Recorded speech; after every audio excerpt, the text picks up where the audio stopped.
trying to hire good cleaners, but they just don't show up.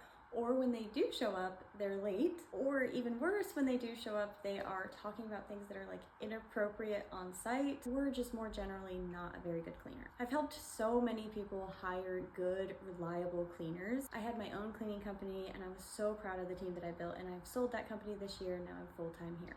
So I'm gonna take you through what positions to actually hire for, because it's not just a cleaner position, and how to identify whether you're talking to a good applicant or not. And I wanna talk about what to do when you've hired somebody and you feel like they just aren't working out. Let's just dive right into it. First, let's talk about what positions you actually need to hire for. So it used to be the case that I would just hire cleaners and I had an admin team. So I had somebody who was kind of doing admin, kind of taking care of the schedule of doing like logistics of the day-to-day, kind of talking to cleaners, talking to clients, etc. And then I had people who were out on site, so people who were actually out cleaning.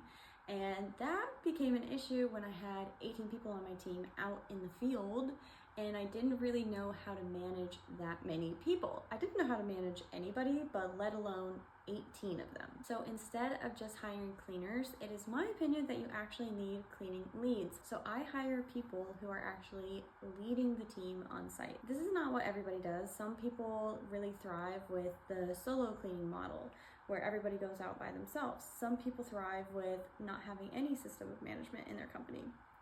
I did not thrive with that, and I do not recommend it, because the way that I felt when I was having to manage 18 people, the dynamics of those 18 people, even just the schedule of those 18 people, what those people wanted out of their jobs, making sure that I was checking in properly and showing up as a leader to all 18 of them, did not make me feel good. It did not make me feel like I was a good boss, because I was just not able to show up in that way. I would literally just be the backup cleaner, is essentially the role that I ended up playing, because I had no recourse when people would call in. That's why I like to hire the lead cleaner as well, so that they can not only make sure that everything is done properly in terms of quality control, like the actual cleaning, but they make sure that behavior is managed as well.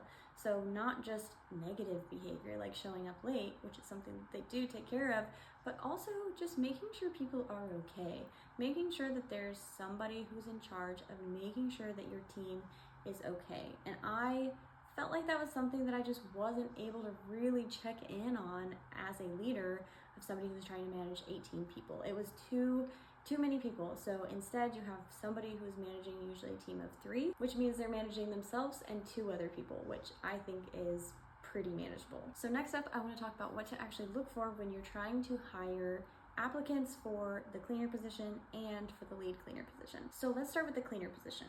The cleaner position, I'm looking for somebody who is a good culture fit, and quite literally, that's it. I'm making sure that they are somebody who will show up, and I will be excited for my clients to meet them. If they are embodying a negative energy, if they are too quiet and not answering any of the questions that I'm asking, if they are talking negatively about the previous workplace that they had, or they just generally look like they don't care or are answering in such a way that they don't care, that is not the right fit for my company.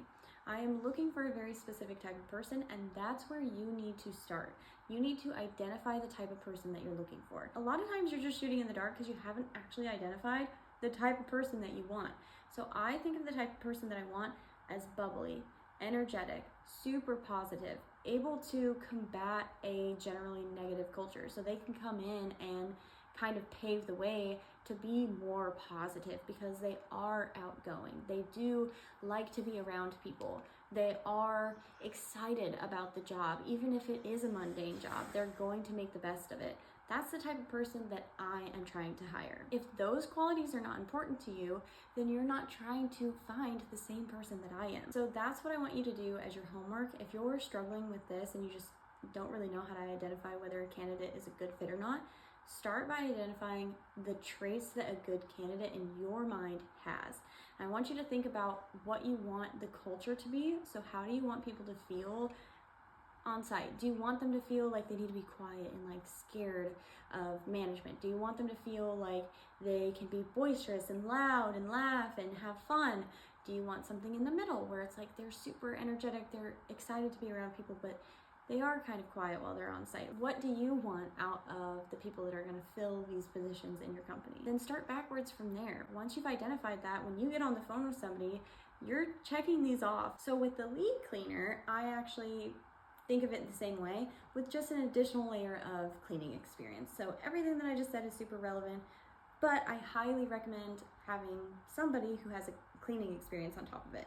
Obviously that makes it a little bit more difficult to hire that person because it's like a little needle in a haystack situation, but I think that it's worth the wait because that person is going to dictate the culture on site, because they're like the lead of not just quality control, but also like managing behavior. Okay, and last but not least, what do we do if we've hired somebody either in the cleaning position or in the lead cleaner position who is giving us some yellow flags? So I think that one of the biggest mistakes that we can make as small business owners is not saying anything to people who are giving us yellow flags, so they don't even realize that we're perceiving it as a yellow flag, but also not helping and supporting them. We're instead just kind of letting them do their thing and then making it to where it gets so bad that we end up having to terminate them and they didn't even see it coming. So instead, I want you to think of a stair step, like a little staircase.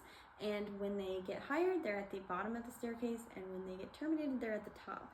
So I think any time that somebody's giving you yellow flags, like when they are starting, usually that means that they're not showing up on time, or they're calling in, or they're gossiping, or something of that sort that doesn't align with your culture.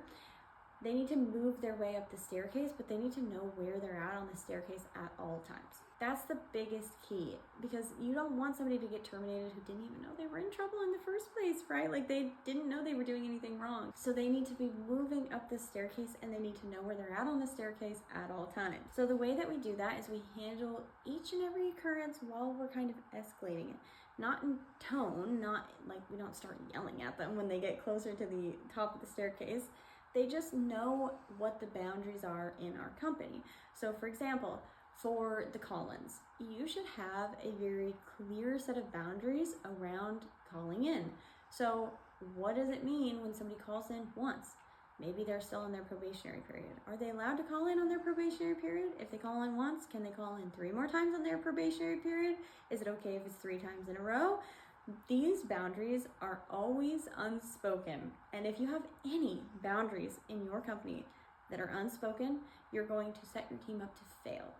I have experienced this, especially with call-ins and just being late. I just had no boundary around it. So people would be like 5-10 minutes late and think it was no big deal. And I would be like hyperventilating if they weren't there by like 3 minutes after what I thought the start time was. So it'd be like 9:03 and I'd be like, oh my God, I'm gonna need to fire them. Like they're late.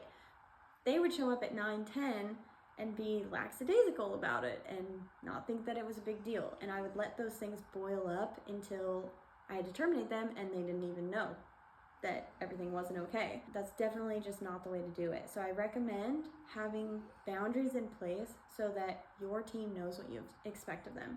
Even if it's just you verbally, like if that's all you can start with right now because you have none of these things in place, if you can start by really being honest with your verbal feedback, that's a great place to start. So if somebody is 6 minutes late and you're like, hey, I need you to be no more than 3 minutes late, right? Like that, just saying that is more than what like 99% of small business owners do, in my opinion. We just avoid saying something altogether. But if you could just start there, I think that's great. Just start by being so honest with what your true feedback is. If you don't want them to be more than 3 minutes late, you have to explain to them what that policy is or what that boundary is. If you are starting to hire or you're looking to hire soon, one of the biggest things you can do for your team is making sure that you're organized and that they have one place where they can go to find everything that they need. So they've got their job form, like a little checklist for the clean. They've got a place to clock in. They've got a place for all of the special notes, like where are the dogs? I just talked to somebody yesterday and a dog bit one of their cleaners. So all of those things need to be in one place so that your cleaners can easily find them so that you can avoid accidents like that. My God, so that you could definitely avoid accidents like that. That actually happened in my business too, where a cleaner got bit by a dog. So anyway, if you're looking to hire and you're looking to get organized, you're looking to set everything up, I do have a discount code to Jobber. Jobber is what I used for years in my company. It actually helped me sell my company because it was so easy to pass off to its next owner because everything was so organized. So if that would be helpful, there's a discount code linked down below. Otherwise, I hope this video was just helpful in general, and I will see you in my next one.